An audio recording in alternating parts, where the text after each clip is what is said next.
जय हिंद। स्वागत है आप सभी का H2 और स्टडी फाउंडेशन के यूट्यूब चैनल पर। आज हम लोग देखेंगे चैप्टर नंबर 3 हम लोग का चल रहा था, जिसमें पार्ट 1 और पार्ट 2 क्लियर हो गया है। आज पार्ट 3 होगा, ठीक है। इसमें हम देखेंगे कि जो यहाँ पे टॉपिक लिखा हुआ भारत से अनुबंधित मजदूरों का जाना। अब अनुबंधित क्या है, इसको आप ऐसे भी बोल सकते हैं गिरमिटिया। जैसे आप 1857 जब भारत में राष्ट्रवाद का उदय पढ़े थे, उस समय आप इसको देखे होंगे बंधुआ मजदूर के बारे में, या गिरमिटिया नाम शब्द उस समय आप सुने होंगे। तो उस समय क्या होता है, अनुबंधित यानी इसी को क्या कहते हैं, गिरमिटिया।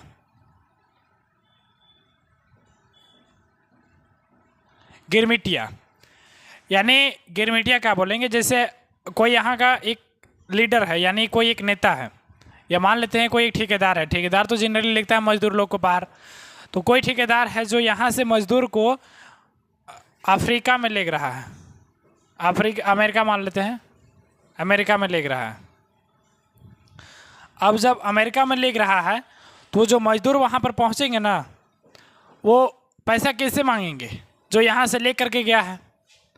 तो उसी को धीरे धीरे लोग क्या बोलने लगे, गिरमिटिया बोलने लगे, ठीक है। यानी हम इसमें यह समझेंगे कि बंधुआ मजदूर करते थे इसमें लोग, ठीक है। तो क्या होता है कि अब बंधुआ मजदूर का जब बात आता है तो बंधुआ मजदूर के बारे में आप लोग को हम बताते हैं।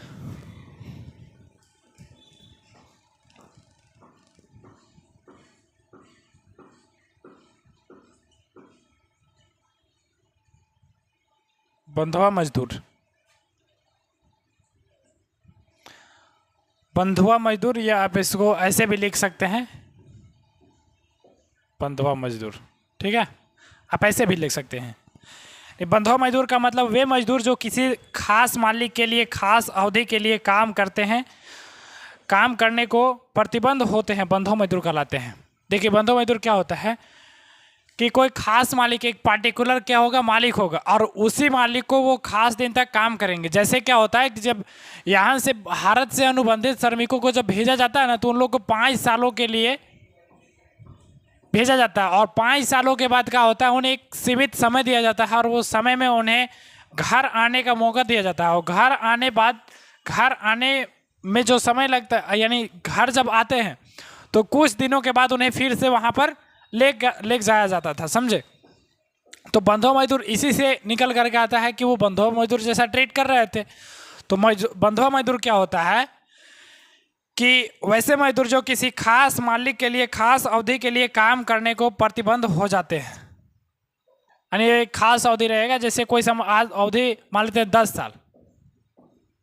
10 साल हो गया, या कोई होता है अपने पूरा लाइफ टाइम, जिंदगी भर के लिए,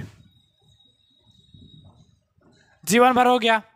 जैसे आप लोग अभी कभी गांव में अगर कोई गांव से या बड़े लोगों को, ज़मींदार लोगों को देखेंगे, तो उसमें उन लोगों को मजदूर हुआ करता था, और वो मजदूर मतलब वे जो मजदूर लोग थे अपना अपना सबका होते थे, और उन्हें अगर किसी दूसरे व्यक्ति का अगर वो काम करने चल जाते थे तो उन्हें पनिश किया जाता था, यानी दंड के रूप में कुछ अपशब्द बात कई प्रकार से दंड दिया जाता है ना, तो उस प्रकार से उन्हें डांट मार दिया जाता था।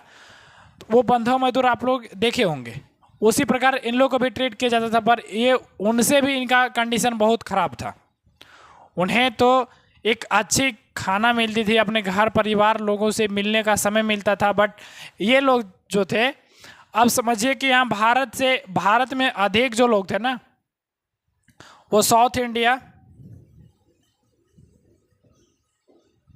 और नॉर्थ इंडिया, यानी दक्षिण भारत से केरल हो गया, तमिलनाडु हो गया, इन जगहों से लोग यहाँ पे जाते थे। और भारत में जैसे आंध्र प्रदेश, उत्तर भारत में आंध्र प्रदेश, यूपी, बिहार, इस प्रकार वहाँ से लोग ले जाया जाता था इन लोगों को यहाँ से। तब इसी में हम लोग देखेंगे कि आधुनिक बिहार, उत्तर प्रदेश, मध्य प्रदेश और जो तमिलनाडु के सूखाग्रस्त इलाके में कई गरीब लोग बंधुआ मजदूर बन गए। इन लोगों को मुख्य रूप से कैरिबियन, आयरलैंड और मॉरिशस और फिजी भेजा गया। कई को तो सिलोन और मलाया भेजा गया। भारत में कई बंधुआ मजदूरों के असम के चाय बागानों में भी काम पर लगाया गया। असम, आप एक असम जाने, असम है हम लोग का एक राज्य है असम। असम, असम, अस लिख दिया, असम होगा, ठीक है। यहाँ भी पर वो जो चाय के बागान हुआ करता था उसमें लोगों को बंधुआ मजदूर के रूप में काम करने में लगा देते थे लोग, समझे। एजेंट अक्सर झूठे वादे करके इन लोगों को, देखिए क्या होता था ना कि यहाँ से जो लेंगे, अब सपोज दैट आप ये मानिए कि आप किसी व्यक्ति को ले रहे हैं और आपको ऊपर से, यानी आप समझिए, ऐसे समझ लीजिए कि आपको उधर से कुछ कमीशन मिल रहा है और आप लोगों को वहाँ तक मजदूर को पहुँचाना है, तो आप झूठे झूठे वादे करते होंगे। तो ऐसे नहीं देखते हैं नेता लोग या जो प्यार मोहब्बत के चक्कर में जो पड़ जाते हैं लोग, वो झूठे झूठे वादे करते हैं। तो इसी में एक शायर निकल के आता है कि चुनाव में किए गए वादे और मोहब्बत में किए गए वादे कभी पूरा नहीं होते हैं। तो इस प्रकार क्या होता है कि जो एजेंट लोग थे यहाँ से, यानी इन लोगों को यहाँ से जो लेते थे, वो क्या करते थे, इन्हें झूठे झूठे वादे देते थे कि आपको इतना इतना सैलरी दिया जाएगा, आपको इस तरह से फैसिलिटी दिया जाएगा, बट वैसा कुछ भी नहीं था। वहाँ पे ले करके इन लोगों को, और कई तो लोग क्या है ना, वहाँ से जाने के बाद भाग जाते थे, और भागने के बाद क्या होता है कि अगर जो पकड़े जाते थे उन्हें कठोर दंड दिया जाता था, जिससे अधिक जो लोग हैं नैतिकता प्रभाव पड़े, जिसके कारण जो लोग यहाँ काम कर रहे हैं उन्हें भागे उनके डर इतना हावी हो जाए कि वो लोग भागे नहीं। इस प्रकार से इसमें ट्रीट किया जाता है। तो आप इसको लिखेंगे कैसे, एजेंट ऐसे झूठे वादे करते थे और इन मजदूरों को ये भी पता नहीं था कि वे कहाँ जा रहे हैं। इन मजदूरों के लिए कई जगह पर बड़ी भयावह स्थिति हुई। उसके पास कोई कानूनी अधिकार नहीं होते थे और उन्हें कठिन परिस्थितियों में काम करना पड़ता था, यानी उन्हें किसी प्रकार का कोई सुविधा नहीं थी। काम करना है तो काम करना है, समझे।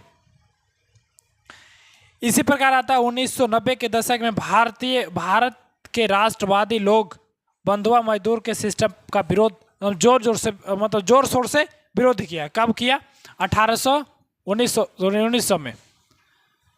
जो राष्ट्रवादी लोग थे, कहाँ के? भारत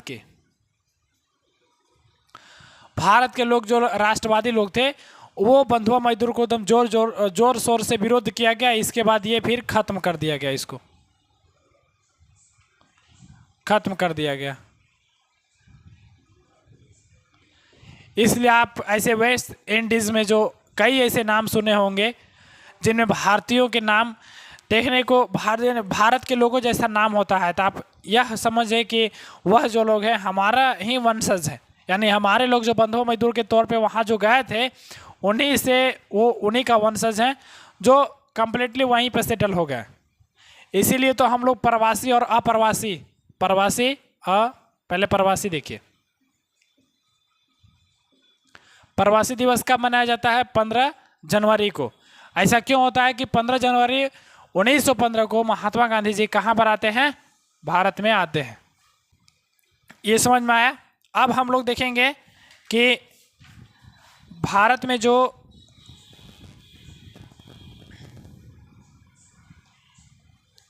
विदेशों में भारतीय उद्यमी लोग थे उनके बारे में हम लोग समझेंगे। देखिए क्या होता है, देखिए इसमें जो क्या लिखा है, विदेशों में भारतीय उद्यमी, यानी कहाँ पर? भारत के लोग कहाँ पर, भारतीय जो उद्यमी है वो कहाँ पर जाते हैं? विदेशों में अपना क्या करते हैं? उद्यम शुरू करते हैं। ये भारत के नामी बैंकर और व्यवसायियों में शिकारी पुरी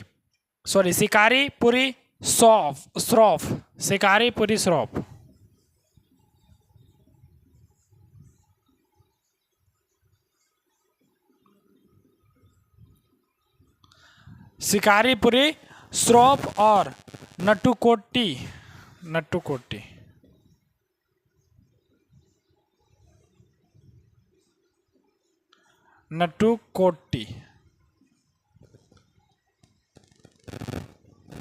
नटू कोटई नटू कोटई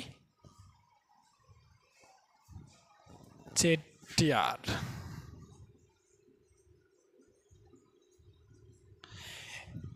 ये दो ऐसे बैंकर थे, वे दक्षिण और केंद्रीय एशिया में कृषि निर्यात में पूंजी लगाते थे। देखिए क्या होता है कि आप ये देखे होंगे कि जब बड़े लोग हैं उनको इजीली लोन मिल जाता है, बट छोटे छोटे जो पूंजी लोग थे, जो छोटे किसान थे,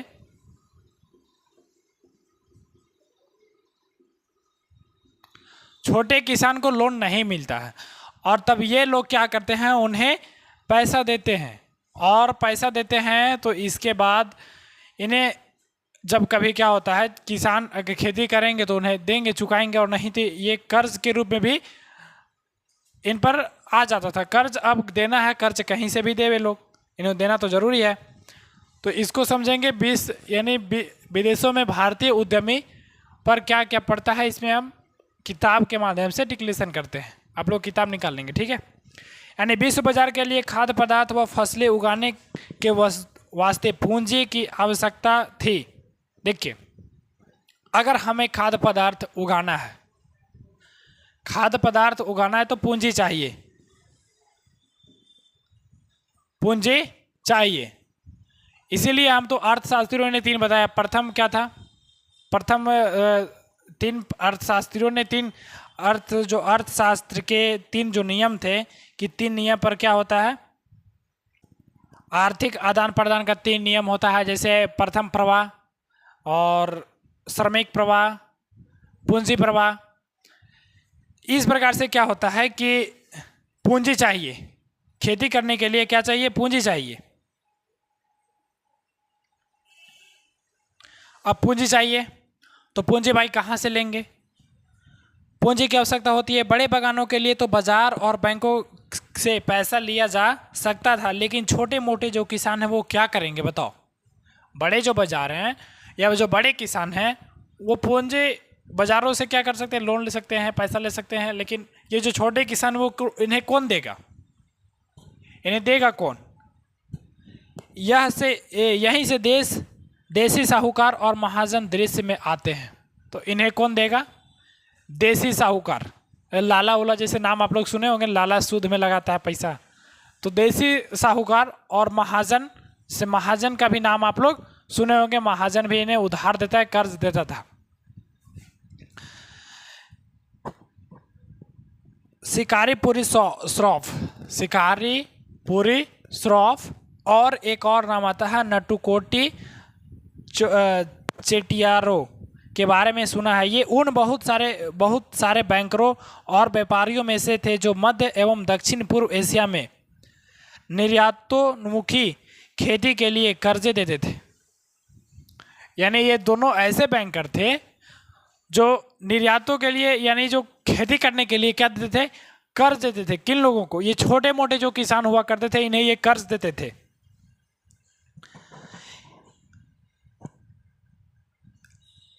इसके लिए या तो वे अपनी जेब से पैसा लगाते थे या यूरोप बैंकरों से कर्जे लेते थे। उनके पास दूर दूर तक पैसे पहुंचने एक व्यवस्थित पद्धति होती थी, यहाँ तक कि उन्हें व्यावसायिक संगठनों और क्रियाकलापों के देसी स्वरूप भी विकसित कर लिए थे। यानी इनका देसी स्वरूप क्या होगा, जैसे आप लोग आज देखे होंगे, अब कई सारे ऐसे प्राइवेट बैंकिंग है जो गांव-गांव तक आ गए हैं। तो वो जो प्राइवेट बैंक है वो गांव तक देसी स्वरूप ले लिया है। तो ये जो लोग हैं, ये सपोज ये मान लिए यूरोप के लोग हैं, सपोज मान लिए, या हैं ही यूरोपीय हैं। अब ये जब आते हैं, अब हमें भारत के जो छोटे मोटे गांव के किसान हैं, अब उन्हें हमें कर्ज देना है। अब उन्हें कर्ज कौन देगा, तो ये एक संगठन बनाएंगे, एक क्रियाकलाप इनका पूरा रहेगा, एक संगठन रहेगा, वो संगठन इन्हें क्या देगा, पैसा पहुंचाएगा। तो इस प्रकार से क्या होता है कि धीरे धीरे ये पूरा कर्ज इन्हें दे देते हैं। अब अफ्रीका में यूरोपीय उपनिवेशकारों के पीछे पीछे भारतीय व्यापारी और महाजन भी जा पहुंचे। जब अफ्रीका में यूरोपीय लोग जो थे उपनिवेशिक वहाँ अपना जो सत्ता स्थापित कर रहे थे, तो उसके पीछे पीछे भारत के भी लोग चले गए और वे लोग जो गए जो व्यापारी हुआ करते थे। सिंधिया परिवार के बारे में हम लोग बात किए थे इसमें। ये सिंधिया व्यापारी और यूरोपीय उपनिवेशों से भी आगे जा निकले, यानी जो सिंधिया व्यापारी थे ये जो विदेशी उपनिवेश थे इनसे भी आगे जा निकले। ये 1860, ये बात आती है 1860 तक। ये मतलब ऐसे ऐसे जगहों में इन्होंने अपना स्थापना कर दिया था, यानी अपना अधिकार बना लिया था कि आने वाले समय में इनका वृद्धि इंक्रीजिंग ही हो रहा था, डिक्रीजिंग होने की कोई चांस नहीं थी, हमेशा इंक्रीज। और यहाँ पे लोग ये ऐसे ऐसे जगह में कब्जा कर लिए जहाँ पे लोग मतलब वहाँ व्यापार करने लगे, वहाँ पे लोगों का आना जाना और भी बढ़ गया। जैसे एक नाम आता है इसमें बंदरगाह है जो कि एम्पोरियम खोल दिया गया। दुकानों में सैलानियों और आकर्षक स्थानीय और विदेशी चीज़ों मिलने लगी थी। एक फलता फूलता कारोबार था क्योंकि सुरक्षित और आरामदेह जलस्रोत से आ जाने से सैलानियों की संख्या भी दिनों दिन बढ़ रही थी। यानी जो ये सेल होने वाली जो खरीदते थे उनकी संख्या एकदम दिनों दिन बढ़ रही थी। ठीक है, अब हम लोग का आता है नेक्स्ट टॉपिक क्या है उसके बारे में हम लोग देखेंगे। नेक्स्ट टॉपिक है भारतीय व्यापार और उपनिवेशवाद और वैश्विक व्यवस्था क्या है, उसके बारे में हम लोग देखेंगे। टॉपिक क्या चीज़ है मेरा? भारतीय व्यापार, उपनिवेशवाद और वैश्विक व्यवस्था। अब भारतीय व्यापार क्या होता है और उपनिवेशवाद और वैश्विक व्यवस्था पर क्या हमारा स्ट्रक्चर रहता है। देखिए इसके बारे में एक ओवरऑल आप लोग को हम बताते हैं कहानी। देखिए समझिए, जब भारतीय व्यापार यहाँ पर जो कपास की हमारे यहाँ क्या जो पतला कपास, और उस कपास की यहाँ से कपड़ा बना करके जब यूरोप में लिखते हैं तो वहाँ के जो लोग हैं वो क्या करते हैं, बोलते हैं कि आप इन कपड़ा पर बैन कीजिए, यानी इन पर बैन लगा दीजिए। और नहीं तो बैन लगाने का मतलब क्या चीज़ है, उसमें टैक्स बढ़ा देना। अब जब टैक्स बढ़ा दिया गया तो जब ये भारतीय कपड़ा जब यूरोप में गया तो वहाँ पर क्या होता है कि इसका दाम बढ़ जाता है। तो लोग बताओ कि ज़्यादा दाम वाला खरीदेंगे कि कम दाम वाला, जब वही सेम चीज़, सपोज दैट ये मेरे पास वीवो का फ़ोन है, आपको यह फ़ोन इंडिया में 14 से 15 यानी 13 से 14 हज़ार में मिल जाएगा। ठीक है, आप अगर इसी को लेते हैं यूरोप में ले जाते हैं, या सपोज दैट मान लेते हैं आप इसको पाकिस्तान में ले जाते हैं, पाकिस्तान में लेके गए तो इसका दाम क्या हो जाएगा, इसका दाम 20,000 हो जाएगा। तो लोग इसको कभी खरीदेंगे नहीं खरीदेंगे। तो क्या करते हैं, वहाँ के जो सरकार थी हमारे भारतीय कपड़ों पर बैन टैक्स बढ़ा देती है, कर में वृद्धि कर देती है। तब क्या होता है कि लोग वहाँ से खरीदेंगे नहीं। आप अगर इसको रेशियो देखिएगा, मतलब बहुत ही कम गिरते गिरते बहुत कम गिर गया, 2 से 3% सेल होने लगा। लेकिन वहीं पर आता है व्यापार, भारतीय व्यापार के बारे में बात आता है, और वैश्विक व्यवस्था, उपनिवेशवाद भी आता है और वैश्विक व्यवस्था आता है। देखिए अब जब वहाँ पे कारखानों में भारतीय यानी यूरोप में जब भारतीय कपड़ों को बैन किया गया तो वहाँ पे कारखानों में जो हमारे कपास से जो हमारे अपने कपास थे, जो जिस कपास से हम लोग कपड़ा बनाया करते थे, उस कपास की यानी वहाँ कच्चे मालों की आवश्यकता बढ़ गई।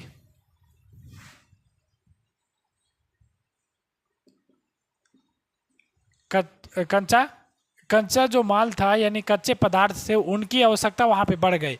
यानी जो कपास से हम लोग यहाँ पर कपड़ा बनाते थे वो कपड़ा नहीं चाहिए उन लोगों को, कपास से चाहिए वहाँ पर। तो इस तरह हम लोग क्या करने लगे, व्यापार करने लगे उसमें। लेकिन जब वहाँ से कपड़ा बन करके भारत में आने लगा तो वो हमारे ऊपर क्या हो गया, उपनिवेशक हो गया, उपनिवेश हो गया। और यानी उसके उपनिवेश की जो बात करता है उसे उपनिवेशवाद कहते हैं। और वैश्विक व्यवस्था पर क्या असर पड़ता है इसके बारे में हम लोग देखेंगे।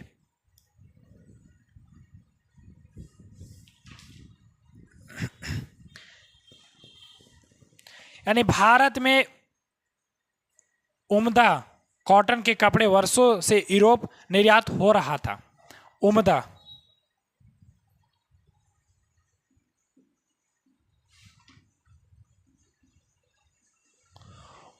कॉटन के जो कपड़े थे ना वो यार वर्षों से यूरोप में क्या हो रहा था, निर्यात हो रहा था। लेकिन इंडस्ट्रियलाइजेशन के बाद स्थानीय उत्पादों ने ब्रिटिश सरकार को भारत से आने वाले कॉटन के कपड़ों पर प्रतिबंध लगाने के लिए बाध्य किया। यानी जो वहाँ जो स्थानीय लोग थे, उत्पादनों ने ब्रिटिश जो इंडस्ट्रियलाइजेशन के बाद, यानी वहाँ पे क्या हुआ, उद्योग बना, इंडस्ट्रियलाइजेशन हुआ, तो वहाँ के जो उत्पादकों थे, यानी जो उत्पादन कर रहे थे, वो भारतीय जो कॉटन कपड़े, उम्दा कॉटन कपड़े में क्या क्या बोला, इन्हें बाध्य किया, क्योंकि यूरोप में इसे भेजा नहीं जाए, इन्हें टैक्स, इनमें टैक्स बढ़ाया गया, जिसमें आप लोग को हम ही बताए अभी तुरंत। इससे ब्रिटेन में बने कपड़े भारत के बाज़ारों में भारी मात्रा में आने लगी। 1800 में भारत से निर्यात में 30% हिस्सा कॉटन कपड़ों का था। देखिए 1800 की बात हो रही है, 30% भारत के कॉटन कपड़ों का हिस्सा था और लगातार गिरावट होती है। 1815 आते आते या 1815 यानी 18वीं सदी में बात हो रही है, 30% था कौन सा, भारतीय कॉटन के कपड़ों का, लेकिन 1815 आते आते इसका 15% हो जाता है। अब देखिए कितना बड़ी गिरावट हो रही है इसमें। और 1870 आते आते यह मात्र 3% रह जाता है। 1870 आते आते मात्र 3% रह जाता है। अब समझिए कहाँ 30 था और कहाँ 3 आ गया, कितना भारी गिरावट आया उसमें। देखिए थोड़ा ध्यान दीजिए। लेकिन 1812 से 1871 हम लोग 1870 लिए ना, 1815 में जो हमारे कॉटन कपड़े का गिरावट आकर के क्या हो गया था, 15% हो गया। लेकिन 1812 में वही जो था, जो कच्चे कपास थे उनका 3% था, 3%।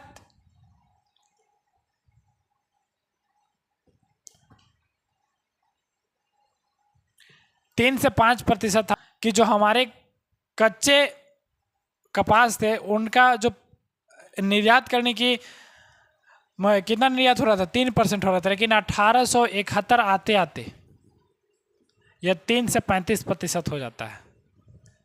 यानी अकेले भारत 35% कपास का निर्यात कर रहा है।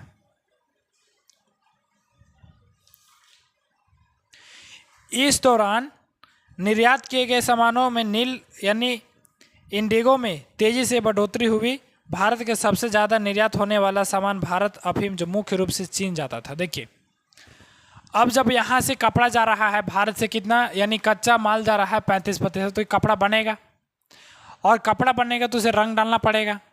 तो रंग के लिए क्या करना पड़ेगा, नील की भी ज़रूरत होने लगी। नील में भी बढ़ोतरी की गई। कहाँ पर, भारत में। भारत में नील की 3 गठिया प्रणाली इसी में था, जो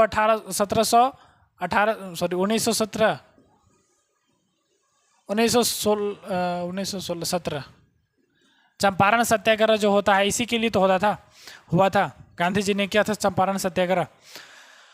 तो क्या होता है, नील की खेती, यहाँ पे नील की खेती भी बढ़ोतरी हो गई और यहाँ अफीम को भी बढ़ाया गया। अफीम की खेती कहाँ पर होने लगी, भारत में होने लगी अफीम की खेती। और इसको फिर कहाँ भेजा गया, चीन। अफीम की खेती भारत में होती थी और इसको भेज दिया जाता था चीन में। और चीन से जो ज़रूरत वाली सामान थे उन्हें खरीद करके लाया जाता था। और ये सोचिए थोड़ा सा, जब यहाँ पर ब्रिटेन का औपनिवेशिक हो चुका था, तो यहाँ पे उनके जितने भी अधिकारी हुआ करते थे ना, ये जो 35% निर्यात होता था, 35% यह जो चीन में अफीम बेचते थे, तो उसे वहाँ से खरीदने वाली जो खाद्य पदार्थ थे वो भारत के लोगों के लिए लाते थे। लेकिन ये जो 35% से कमाई होती थी, इसको ये लोग जो ब्रिटेन के यहाँ पे लोग थे, काम करने वाले लोग थे, उन्हें पेंशन दिया जाता था, वेतन दिया जाता था। समझ रहे हैं कितना बड़ा हमें अत्याचार, मतलब हम पर अत्याचार किया गया। और भारत से ब्रिटेन को कच्चे माल और अनाज का निर्यात बढ़ने लगा और ब्रिटेन से तैयार माल का आयात बढ़ने लगा। इससे एक ऐसी स्थिति आ गई जब ट्रेड सरप्लस ब्रिटेन के हित में हो गया। ट्रेड सरप्लस ब्रिटेन के हित में हो जाता है। इस तरह से बैलेंस ऑफ पेमेंट ब्रिटेन के फेवर में था। भारत के बाजार से जो आमदनी होती थी उसका इस्तेमाल ब्रिटेन अन्य औपनिवेशकों की देख रेख करने के लिए करता था और भारत में रहने वाले ऑफिसरों को होम चार्ज जिसको वेतन भी बोलते हैं, ठीक है, होम चार्ज देने के लिए करता था। पेंशन, वेतन या पेंशन बोल सकते हैं। भारत के बाहरी कर्जों की भरपाई और रिटायर ब्रिटिश ऑफिसर जो भारत में थे का पेंशन का खर्च भी होम चार्ज के ही अंदर आता था। यानी होम चार्ज बोल रहे तो एक ऐसा उसका मतलब एक पूरा पैकेट बजट बन जाता था कि आप इस बजट से ही आप ये काम आपको करना है, समझे। इसके बाद आता है महायुद्ध के बीच अर्थव्यवस्था। जब प्रथम विश्व युद्ध चल रहा था उसके बीच अर्थव्यवस्था की क्या भूमिका थी, और जब दो वर्ल्ड वॉर हुआ, first and second world war, क्या इसमें क्या भूमिका रही उसके बारे में हम लोग देखेंगे। तो मिलते हैं नेक्स्ट क्लास में, तब तक के लिए बाय, जय हिंद।